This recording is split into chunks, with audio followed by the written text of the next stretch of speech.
はい、皆さんこんにちは、時丸です。初めましての方はようこそホワイトボックスへ。私はこの何もない部屋で、55個の持ち物で暮らしています。このチャンネルではその様子をお届けしています。はい、今日は、家具なし生活、をやってみての気づきですね。をちょっと共有していきたいと思います。はい、ということで、前回、もう1週間ぐらい経つと思うんですけど、2週間か。2週間だよね。で、およそね、多分、今、正確には12日間、だから2週間近く、実践してきました。家具なしライフを。その様子をね、ちょっとご覧になってない方は、ちょっと前回のものを一緒にご覧ください。で、ちょっとよくよく考えるっていうか、ちょっと自分の過去の経緯を話しておくと、今もこういう感じで、ほとんど家具ないような感じで生活をしていて、で、一番最初にミニマリストになった時も、ちょっとインサートで写真あれば入れておくんですけど、家具なしで生活してました。で、全部もう一気に捨ててしまってね、スーツケースの上でこういう風にご飯食べてました。だから実際、家具なし生活の経験はもう何度もあるんですよ。だから、もう感覚的には分かっていて、それも机が必要だっていうのはね、分かっているんで、結論言えば。で、特にその自分みたいに、PC を使って仕事をしているような人たちには、必ずその机と椅子っていうのはもう必須ですね。それがないと、やっぱり支障をきたします。床でやることはできないし、で、僕みたいにちょっとスタンディング、洗濯機をね、使って、スタンディングデスク風にして使っていたんですけど、やっぱり長時間の作業が難しくなる。だから結果的に机と椅子はあった方がいいっていう結論なんですけど、そんな中で、気づきをですね、5個、ちょっと共有していきたいと思います。まずその、テーブルを完全にしまって、で、椅子をですね、椅子だけを、こういう風に部屋の角に置いて、生活してました。こんな感じですね、様子は。はい。この隅っこに椅子だけポツンって置いて、そこをちょっとこういう PC ドックにしたりとか、疲れた時はここに座ったりして、生活をしてました。で、そんな中で気づいたこと、一つ目なんですけど、部屋を広く感じます。はい。これなんか当たり前のように思えるんですけど、やっぱり、こう床に座るっていうと、座るのは、部屋を広く感じるんですよね。まずその家具を全部取り除いたことによって、スペース的に広くなっているっていうのが一つと、もう一つは、座ることで視線が低くなるので、そこからこう見た風景っていうのが、なんかね、こう立って生活してたり、椅子に座って生活してたりする時よりも広く感じられるようになります。だから、なんか僕もこの部屋に1年ぐらい住んでますけど、新鮮に感じたんですよね、すごく。で、まるでその、引っ越したての時の気分をもう一度こう味わってるかのような気がしました。で、実際に、テーブルを導入したのが、ここに越してきてから、ちょっと経ってからなんですよ。割とすぐ入れてるんですけど、1ヶ月以内だったとは思うんですけどね。来てから、だから多分、1、2週間はテーブルなしで生活してたんですよね。だから、その時の感覚っていうのかな、やっぱりほら、引っ越したての部屋っていうのは、実際その引っ越し業者が前の部屋から荷物を持ってくる前までは何もないわけじゃないですか。いくらその物が少ない人であってもね。だからその感じをこう味わえるっていうのかな。だからすごい新鮮で、なんかこう、新しい人生が始まるのかなっていうか、なんかちょっと大げさですけど、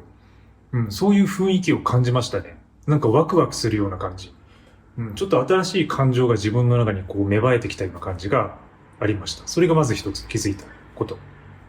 で、二つ目なんですけど、二つ目は PC のスクリーンタイム、あるいはスマホを使う時間が明らかに減ったってことです。特にやっぱ PC ですね。で、スマートフォンは結構そのモバイルなので、どこでもこう持ち運べるので、意外とその座っててね、こマットレスの上で触ったりとか、あと床でこうやってね、スマホ触ったりとかっていうのをやってたんですけど、やっぱり PC ってなると、こうスタンディングするしかなくなるんで、もう圧倒的に減りましたね、時間が。スクリーンタイムが。で、作業するときは、カフェとかに行ってたんですけど、家でやっぱり触れないから、そのスクリーンタイムが減るっていうのはすごく実感しましたね。で、その代わりに読書をしました。ものすごく本を読んだし、本を読む時間が増えましたね。はい。で、あと、ヨガにも集中できるようになったし、今、読んでるのがこの本なんですけど、メルマガでは、今週の読書って感じでね、毎週自分が読んでる本を、共有してるんですけど、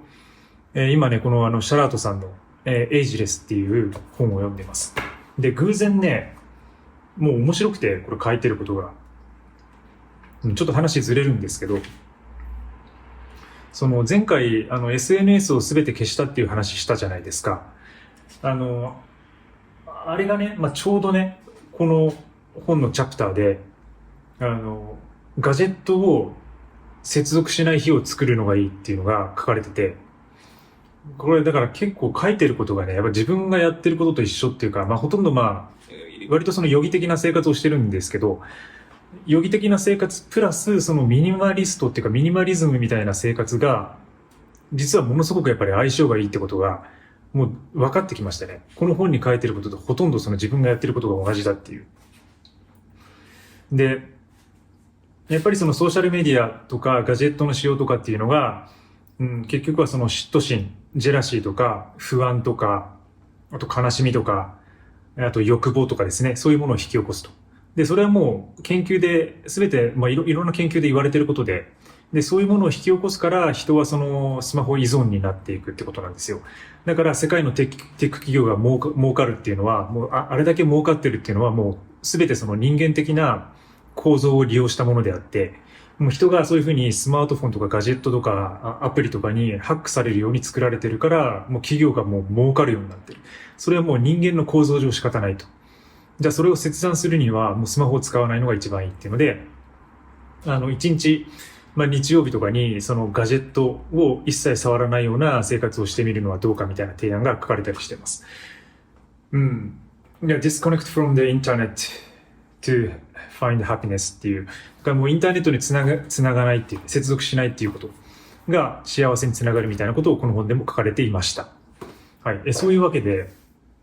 本当にね、スクリーンタイムが減って、その自分もそのアプリをもう消して、もう1ヶ月ぐらい経つんですけど、そっちが早かったんですけど、そこから、ファニチャーフリーの実験をし始めたので、余計にね、その2つが相乗効果が相まって、なんか、煩わしいこととか、なんかちょっと頭の中がごちゃっとしてたのが全くそのなくなりましたね。本当に人間的な生活が最近はできてるような気がします。これはもともとね、自分はその、割とその、もうすでに、やっぱヨガもやってるし、いろんなその自然の中に入ったりもするんで、そういうところはあったんですけど、それでも気づかされましたね。まだ減らせるっていう、そういうこうガジェットとか、スクリーンタイムとか、そういうこうアプリとかの情報を、まだ減らす余地があるんだなっていうか、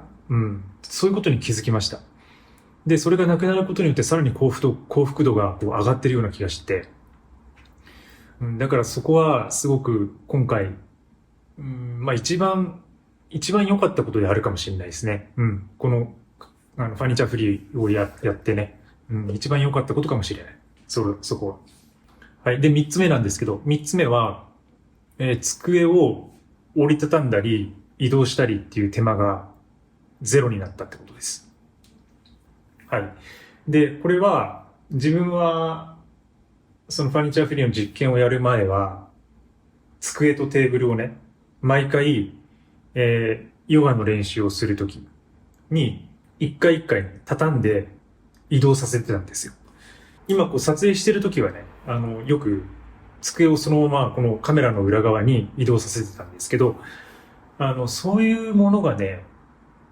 なしになったから、その毎回それをね、やっぱ毎日やってると、結構畳むのって面倒じゃないですか。折りたたみ机持ってる方わかると思うんですけど、意外と折りたたみ机って畳まないですよね。引っ越しの時ぐらいじゃないですか。皆さん多分畳むの。だから折りたたみ机って、まあ言ってしまえば折りたためる必要ないんですよね。そういう意味では。だからこれもまあ結構考えようで、まあもちろんコンパクトになるし、引っ越しをたくさんするような人にとってはいいんですけど、別にそうでもない人にとっては、折りたたみだろうが折りたたみでなかろうが、結局机っていうものはそこにボンってあって、あと動かすことって多分ほとんどないんで、ね、模様替えとかしない限りは。だから折りたたみ机である必要はないっていう。まあ、それ言ったら本末転倒ですけど、まあ自分はまあ折りたたみであることによってこの狭い部屋で暮らすことができてるんで、まあこれくらい狭いとね、役に立つかもしれないんですけどね。まあそういうことで、まあその手間がなくなったっていうのはすごい大きなことでした。はい。大きなことでしたね。だから手間がなくなったことで、まあそのヨガへの取っかかりも早くなったし、だからこう片付ける暇がもうないから、そのままね、ここにヨガマット引いて練習を始められるんで、そのやっぱ取り掛かりの速さの嬉しさはありましたね。はい。で、家具なし生活の気づき4つ目なんですけど、4つ目は、寝つきが良くなった。これね、不思議でした。気のせいかもしれないんですけど、ね、単純にね。ただ、やっぱり明らかにその作業するときにもう完全にそのスタンディングしかないんで、スタンディングで作業してるんで、で、疲れたらちょっと座るみたいな感じでコーヒー飲んだりとかってしてたんですけど、やっぱりね、なんかそのせいか、夜ね、寝れるようになったんですよ。まあ今までも別にそんなに寝つき悪くはなかったんですけど、より、なんていうか、すんなりと睡眠に入れるような体の疲労感っていうかな。そういうのを感じましたね。だから結構寝つきが良くなったなってのは実感としてあります。はい。はい。で、最後5つ目なんですけど、5つ目はですね、工夫やアイデアが生まれやすくなったってことです。これもね、ちょっと見えないものだから、そのなんか実感としてはよくわかんないんですけど、まあ、例えばですよ。あの、何も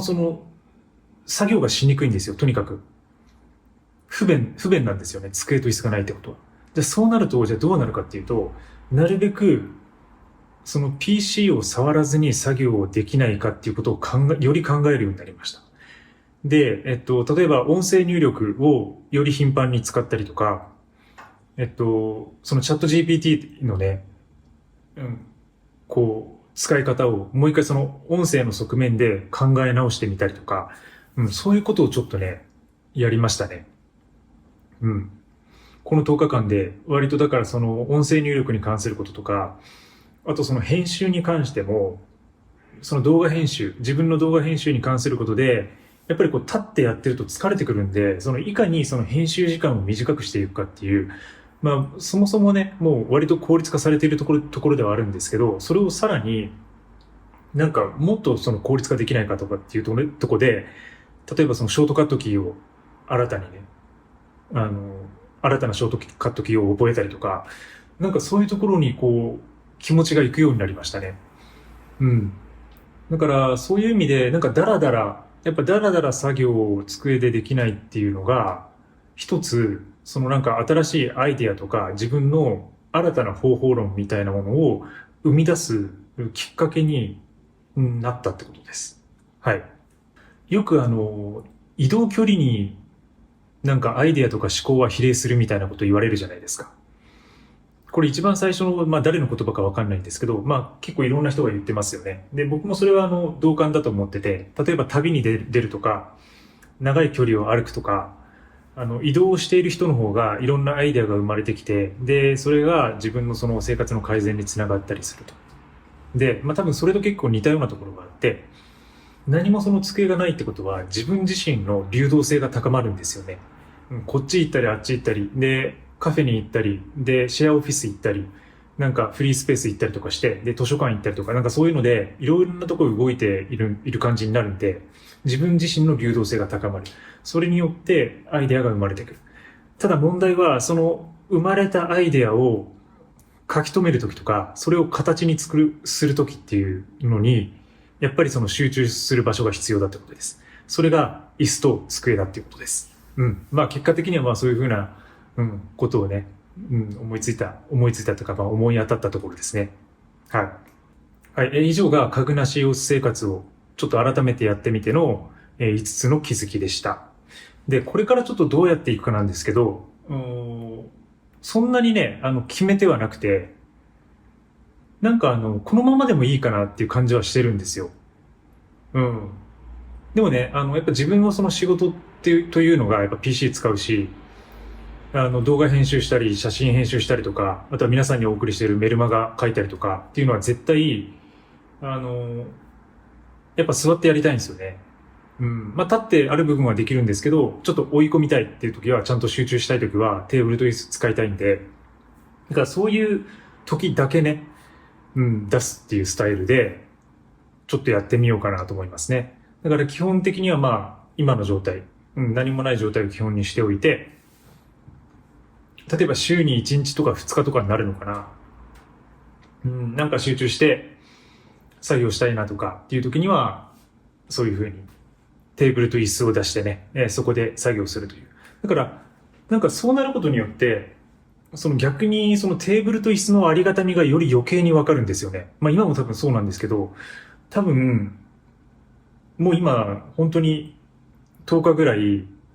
テーブル使ってないんで、ちょっとこの後久々に出して作業してみようかなと思うんですけど、なんかむちゃくちゃ楽しみなんですよ。テーブル使うことが。自分のテーブルと椅子なのに。その辺にあるようなやつなのに、なんかね、テーブルと椅子で作業するっていうことが、ものすごくそのラグジュアリーなことなんだっていうふうに、脳が錯覚してる感じがする。うん。あの、だからこれもまあ結局あれなのかな、多分生活レベルみたいな話になってくるのかもしれないね。よくほら、生活レベルを一度上げると下げれないっていうじゃないですか。だからそれってほら、普段は、その大きな部屋とか、ね、ラグジュアリーなソファーとか、そういうものに対して言われるかもしれないですけど、もう少しその極限のレベルで考えてみると、本当に何もない空間、部屋っていう中に、机と椅子があるっていう、そのリッチさ、その特別感、それが特別であるっていうこと、それに気づくってこと。なんか、いいですね。こう気分的に、気分転換になるっていうのはあるかもしれないね。だから、まあ、ぜひ、折りたたみ机を持ってて、普段ずっと使ってて、なんか自分の部屋に飽きてる人とか、引っ越しをしたいんだけど別に、引っ越しもしない、できないし、でもなんかちょっと新鮮な感覚が欲しいなっていう人とかね、そういう人にはちょっとね、おすすめかもしれないです。うん。一週間でもいいので、ちょっと何か家具とかを外してみる。あるいは逆にね、今何もない空間で生活している人は今度、机と椅子を、まあ僕みたいに今度入れてみるとね。そうすることによって、こうなんかリズムがね、また生活のいいリズムができてくるんじゃないかなと思います。はい。はい、そんな感じですかね。まあ結局、机と椅子を使わないってことは、まあ外のカフェとかね、自分の街のインフラに頼ったり、まあそういうことになりはしますね。だからまあそれを自分の部屋の中の機能として持つのか、外部に持つのかっていうこと、でもあると思います。はい。はい、今日はそんなところで、今日も最後までご視聴いただきありがとうございます。チャンネル登録もぜひよろしくお願いいたします。ではまた次の動画でお会いしましょう。バイバイ。